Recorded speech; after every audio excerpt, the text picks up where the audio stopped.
Imagínate por un momento, tienes 12 años, es 1910, en tu pueblo en Nuevo León, en el Bajío de Oaxaca o aquí en Veracruz, de repente empiezan a escucharse nombres nuevos: Madero, Díaz, Zapata, Villa.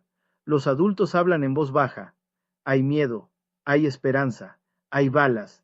Eso no es una película, eso fue real. Y hubo toda una generación, millones de personas, que vivió exactamente eso, que creció entre el polvo de la revolución y con la esperanza de construir algo mejor, que no se quejó, que no preguntó si era justo o injusto, simplemente trabajó, construyó, aguantó.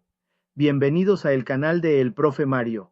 Soy Mario Alberto López, maestro de tecnología en secundaria, aquí en Lerdo de Tejada, Veracruz, y hoy vamos a hablar de una generación que marcó para siempre no solo a México, sino al mundo entero. Se les conoce como la generación grandiosa, o la generación más grande, y nacieron entre 1901 y 1927. ¿Por qué grandiosa? ¿Por qué más grande? ¿Qué tiene de especial esta generación comparada con todas las demás? Pues eso es exactamente lo que vamos a explorar hoy. Vamos a ver cómo se formaron en México con la Revolución de Fondo, cómo su contraparte global sobrevivió la Gran Depresión y ganó la Segunda Guerra Mundial. Vamos a hablar de los inventos y descubrimientos que marcaron su época y sobre todo, vamos a reflexionar sobre qué nos dejaron a nosotros, porque hay algo en esta generación que, cuando te la cuentas de verdad, te sacude por dentro. Quédate conmigo, esto apenas comienza. Para entender a esta generación en México, hay que imaginarse algo muy concreto. Si naciste en 1905 en Jalisco, en Oaxaca, Coahuila o aquí en Veracruz, cuando cumpliste 5 años, tu país estaba en llamas. La Revolución Mexicana de 1910 no fue un evento de un día. Fue 10 años de conflicto armado, hambre, desplazamiento y muerte. 10 años donde los niños de esta generación vieron cosas que ningún niño debería ver, y aún así, sobrevivieron. Y cuando la tormenta pasó, ¿saben qué hicieron? Se pusieron a construir. A literalmente construir el México moderno, piénsalo. Las presas que todavía hoy generan electricidad para miles de hogares, las carreteras que conectaron al país, las escuelas rurales que por primera vez llevaron la educación a comunidades que nunca antes habían tenido un maestro. Todo eso lo construyeron las manos callosas de esta generación. Y en el plano político también vivieron algo extraordinario. En 1929 se funda el PNR, que después se convertiría en el PRM y finalmente en el PRI. Y con eso llegó un periodo de estabilidad política que México no había tenido en décadas. ¿Era perfecto? No. ¿Era justo para todos? Tampoco. Pero era orden. Y para una generación que había crecido en el caos, el orden valía oro. Luego vino el cardenismo. Lázaro Cárdenas llegó al poder en 1934 y de pronto todo cambió otra vez, pero de una forma diferente. El reparto agrario le devolvió la tierra a campesinos que llevaban siglos esperando, y en 1938, y esto es algo que a mí personalmente me impacta cada vez que lo cuento, Cárdenas nacionalizó el petróleo mexicano.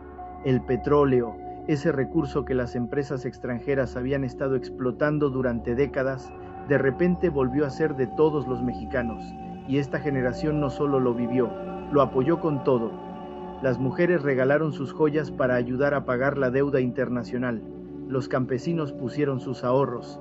Fue un acto de fe colectivo que define perfectamente lo que era esta generación.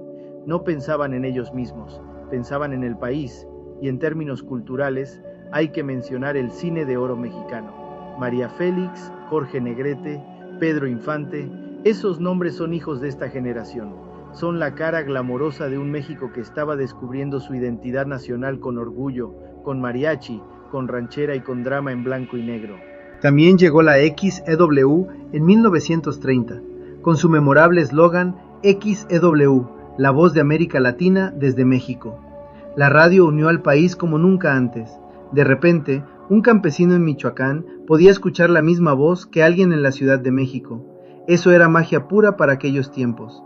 Mientras México vivía su propia transformación, en el resto del mundo, esta misma generación, los que nacieron entre 1901 y 1927, estaba enfrentando sus propios monstruos, y no eran pequeños. Primero, la Gran Depresión de 1929. Imagínense, de un día para otro, Millones de familias en Estados Unidos, Europa y América Latina se quedaron sin trabajo, sin dinero, sin esperanza. Las fotografías de esa época muestran filas interminables de gente hambrienta esperando un plato de sopa, hombres que antes eran empresarios vendiendo manzanas en la calle para sobrevivir. ¿Y qué hizo esta generación? No se rindió, aguantó. En Estados Unidos, el presidente Franklin D. Roosevelt lanzó un programa con el nombre el New Deal, un programa masivo de obras públicas y ayuda social que puso a trabajar a millones. ¿Les suena familiar? Exacto. Igual que en México, la solución fue trabajar juntos y construir cosas grandes. Pero si la Gran Depresión fue un golpe brutal, lo que vino después fue una catástrofe de proporciones históricas. La Segunda Guerra Mundial, de 1939 a 1945. Esta generación, los que tenían 18, 20, 25 años, fueron los que pusieron el cuerpo, literalmente, el famoso Día D, el 6 de junio de 1944. Miles de jóvenes de esta generación desembarcaron en las playas de Normandía, sabiendo que muchos no regresarían, y aún así avanzaron. Eso es lo que el periodista Tom Brokaw quiso reflejar y capturar cuando acuñó el nombre La Generación Más Grande. No era gente con superpoderes, era gente ordinaria que cuando el mundo la necesitó, respondió con sacrificio extraordinario. Y México también participó, aunque de una manera que muchos no conocen. El famoso Escuadrón 201, también conocido como Águilas Aztecas, fue la unidad aérea mexicana que participó en la Segunda Guerra Mundial en Filipinas. En total, estuvo conformado por 295 elementos aproximadamente. De ellos, 30 eran pilotos aviadores. El resto eran mecánicos, técnicos, armeros, personal de comunicaciones y apoyo. El Escuadrón 201 no estaba formado por personas de un solo estado, sino que fue una unidad representativa de todo el país. Sus integrantes provenían de diversas regiones, principalmente Ciudad de México, Jalisco, Veracruz, Puebla, Nuevo León, Sonora, Coahuila, Estado de México, Michoacán y Guanajuato, entre otros. En general, participaron militares provenientes de distintos estados de la República, lo que le daba un carácter nacional y no regional. El Escuadrón 201, el Águila Azteca, fue un grupo de pilotos mexicanos que pelearon en el Pacífico junto a las fuerzas aliadas, que cruzaron el océano para enfrentar a una potencia como Japón. Eso no es un dato menor, es un capítulo de orgullo nacional que deberíamos contar más seguido. Y cuando terminó la guerra, esta generación no descansó tampoco. Fue la que fundó la ONU en 1945, con la esperanza de que nunca más el mundo se destruyera así. Fue la que redactó la Declaración Universal de los Derechos Humanos en 1948. Fue la que, con sus propias manos y sus corazones rotos, se propuso construir un mundo más justo. No siempre lo lograron, pero lo intentaron con una fe y una determinación que hoy, honestamente, me llena de respeto y humildad. Hay un aspecto de esta generación que me parece fascinante y que a veces se pasa por alto. Vivieron el nacimiento de tecnologías que cambiaron para siempre la manera en que los seres humanos se comunican, se mueven y se curan. Piénsalo. Cuando nacieron, en los primeros años del 1900, los aviones eran un experimento loco de dos hermanos llamados Wright que apenas habían volado unos cuantos metros. Cuando murieron, décadas después, existían aerolíneas internacionales con vuelos transatlánticos regulares. Esa es una transformación tecnológica brutal en el lapso de una sola vida. La radio fue su gran medio de comunicación masiva. Aquí en México, ya mencioné la XEW, pero en todo el mundo, la radio fue el primer medio que permitió que millones de personas escucharan la misma voz al mismo tiempo. Cuando Hitler hablaba en Alemania, cuando Roosevelt daba sus charlas junto a la chimenea en Estados Unidos, cuando Cárdenas anunciaba la nacionalización del petróleo en México, la radio fue el instrumento. Y eso tiene una dimensión que hoy entendemos muy bien. Quien controla el medio de comunicación masivo tiene un poder enorme.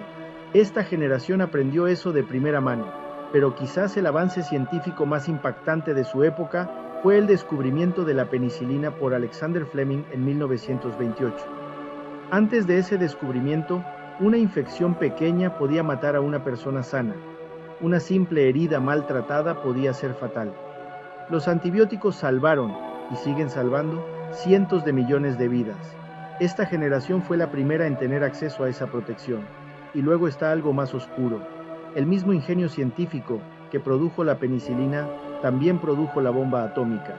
En 1945, Las bombas sobre Hiroshima y Nagasaki mostraron al mundo que la humanidad había desarrollado la capacidad de destruirse a sí misma de manera total. Eso marcó profundamente a esta generación. Supieron que el progreso científico sin ética podía ser el fin de todo.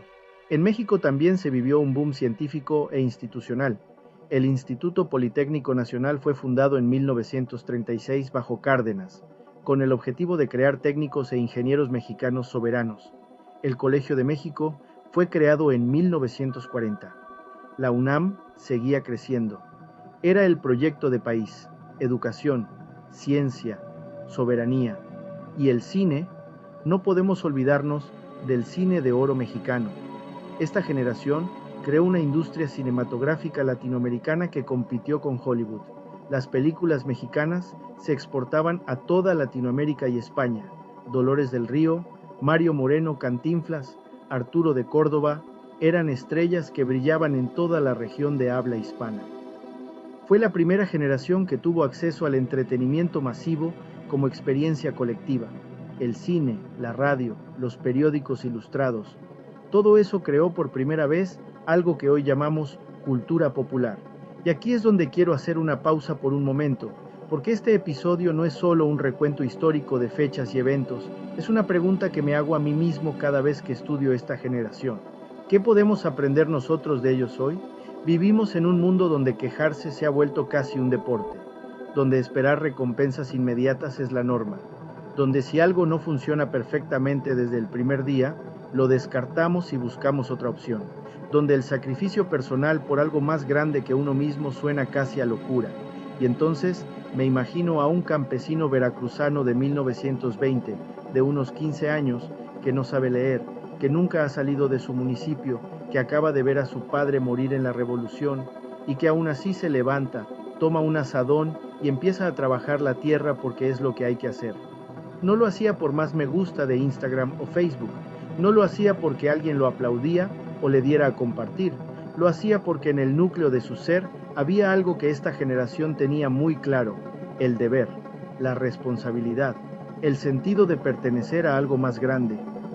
Ahora bien, y aquí quiero ser honesto porque en el canal El Profe Mario no idealiza el pasado, esta generación también tuvo sus sombras.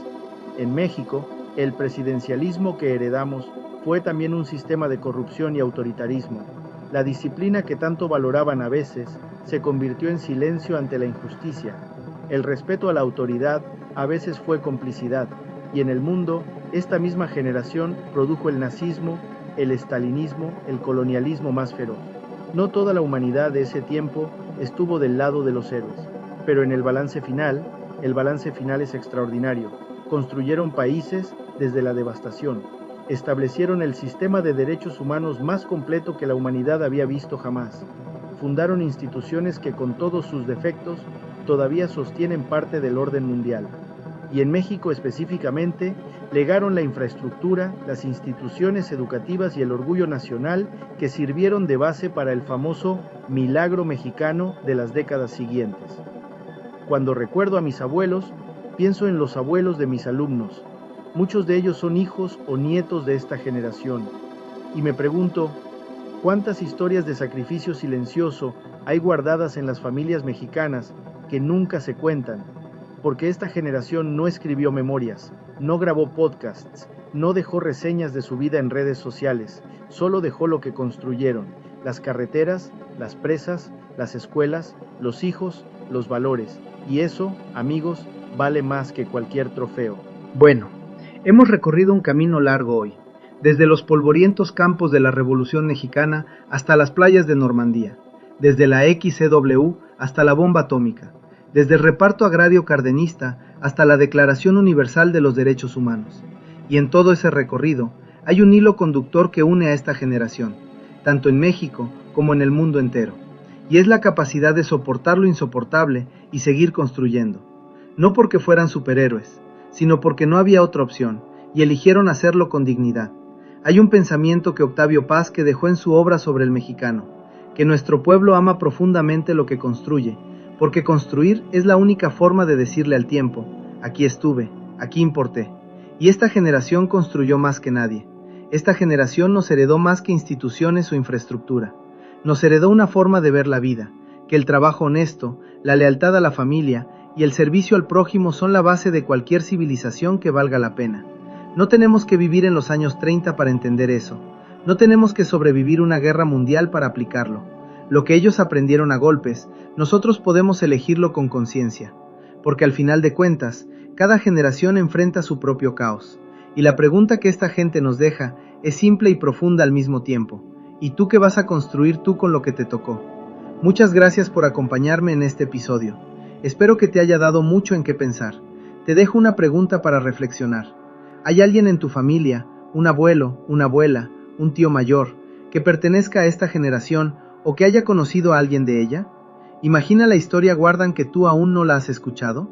Si este episodio te hizo reflexionar, compártelo con alguien que creas que lo necesita. Suscríbete al canal de El Profe Mario, donde sea que me estés escuchando o viendo, y déjame en los comentarios, ¿qué fue lo que más te impactó de esta generación? Me comprometo a leer y responder cada comentario que hagas. Yo soy Mario Alberto López, y recuerda siempre, la historia no es el pasado, la historia eres tú.